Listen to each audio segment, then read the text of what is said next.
Fala pessoal, Prof. Renan aqui trazendo mais uma aula de resolução de questões para certificações financeiras. E apenas lembrando, tá? O curso completo vocês encontram no primeiro link na descrição ou então nos comentários fixados. No mais, peço aí para vocês deixarem o like, né? Se inscreverem no canal e vamos lá então para as questões de hoje. É um exemplo de investidor não residente, tá? Que vai ser uma pessoa então jurídica, uma empresa que está lá no exterior, mas que investe aqui no Brasil. Pessoa física com sede no Brasil e investimentos no exterior? Não, tá? Ela tem que estar lá no exterior e investir aqui no Brasil. Pessoa jurídica com sede no exterior e investimentos no Brasil? Tá aí a resposta, tá? Pessoa física que não possui residência fixa? Não, né? Não, não é isso. Pessoa jurídica que tenha recursos aplicados no exterior? Não, tem que ser lá do exterior e ter recursos aplicados aqui no Brasil. E, né, se tratando de um investidor não residente, tem que ter o registro prévio na CVM. Para a compatibilidade da situação financeira do cliente, pessoa física, e da oferta de um produto de investimento, no processo de API, que é a análise de perfil de investidor, um profissional deverá verificar. Então, olha só, eu quero ver aqui qual que é a situação financeira dele, tá? Lá no processo de API, de verificação do perfil, eu tenho que definir a situação financeira, o conhecimento dele de mercado e os objetivos de investimento. E aí, para cada uma dessas análises, eu preciso buscar informações. Agora eu quero saber só da situação financeira.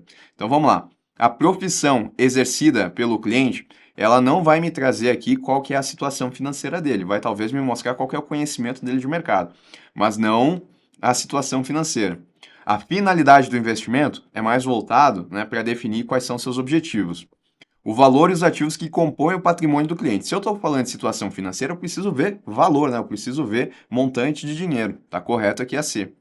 A formação acadêmica e a experiência profissional do cliente. De novo, vai me trazer aquela ideia de conhecimento de mercado e não a situação financeira. A taxa que iguala o valor presente do fluxo de caixa futuro de um investimento com o seu custo de investimento é A.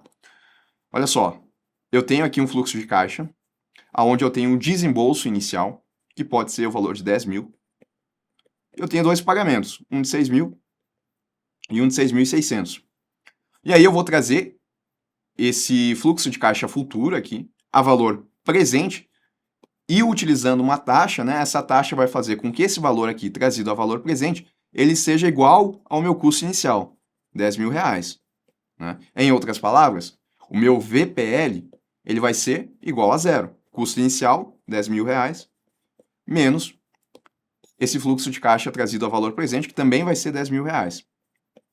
Tá? Tem uma taxa que faz isso, que iguala esses dois e que deixa o meu VPL igual a zero. Qual que é o nome dessa taxa? É a taxa interna de retorno, tá? A TIR.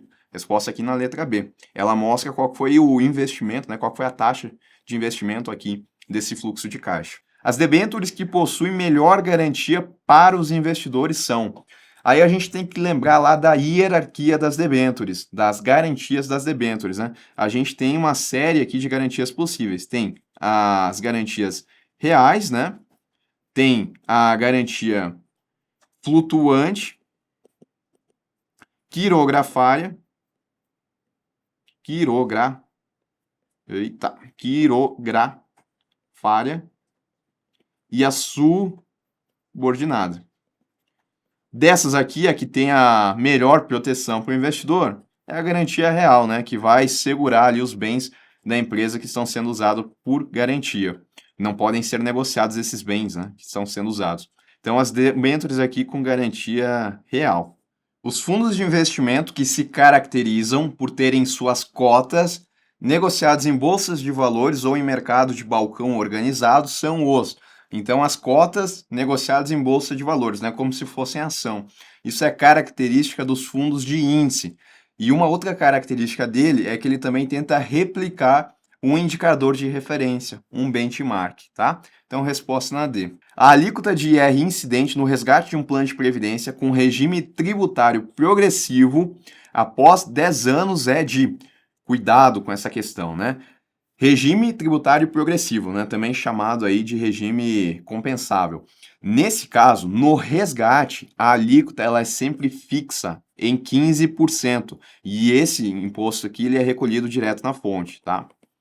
E aí, no ano seguinte, a depender da renda desse nosso participante, ele vai ter que pagar mais ou menos imposto conforme ele declarar lá na declaração do imposto de pessoa física, né? Mas no momento do resgate é 15% na fonte, independente ali, né, de qual que vai ser a alíquota depois para ele. Ao observar o índice Traynor dos fundos de investimento abaixo, podemos concluir: fundo A tem 2%, fundo B 2,7% e fundo C 2,1%. O que isso significa, tá?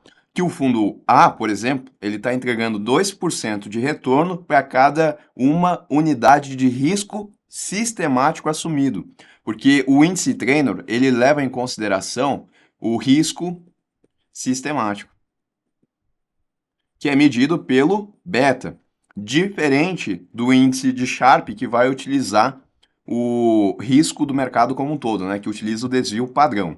Tá? Então, o fundo A ele entrega 2% de retorno, o fundo B 2,7% e o fundo C 2,1%.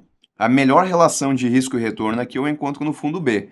Né? Depois eu vou ter no fundo C e depois eu vou ter aqui no fundo A. O fundo A, dentro aqui desses três fundos, é o que tem a pior relação risco e retorno.